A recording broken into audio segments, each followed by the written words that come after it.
อัตมาภาพพระอธิการศักดิทัศน์แสงธงขออนุโมทนากับอปท.สำนักงานขนส่งแพร่กรมการขนส่งโรงพยาบาลแพร่แล้วก็หน่วยงานที่เกี่ยวข้องทุกๆหน่วยงานที่มีส่วนร่วมในการทำบุญแล้วก็อนุโมทนาบุญสำหรับผู้พิการในครั้งนี้นะครับที่ได้มีกุศลและเจตนาได้มอบพาหนะเป็นเครื่องที่จะช่วยพัฒนาคุณภาพชีวิตของผู้พิการทุกๆคนให้มีกำลังใจให้สามารถดำเนินชีวิตได้อย่างคนทั่วไปปกตินี่คือเป็นเรื่องที่สำคัญนะครับเป็นเรื่องที่แสดงให้เห็นถึงความเห็นศักดิ์ศรีและคุณค่าของความเป็นมนุษย์นะครับให้เกิดความเท่าเทียมกันในทุกๆคน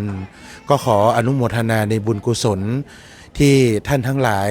ได้เจตนาและก็ได้ตั้งใจองค์พระสมเด็จสัมมาสัมพุทธเจ้าได้ตรัสว่าผู้ที่ได้ให้ข้าวผู้ที่ได้ให้น้ำผู้ที่ได้ให้ยาผู้ที่ได้ให้ผ้า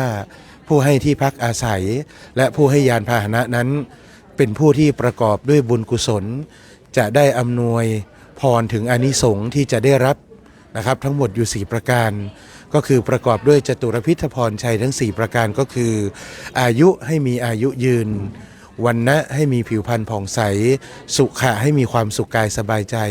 พละให้มีพลานามัยที่แข็งแรงสมบูรณ์ต้องขออนุโมทนาในกุศลและเจตนาแล้วก็อำนวยพรอันประเสริฐนี้ให้บังเกิดแก่ทุกท่านทุกคนแล้วก็ขอ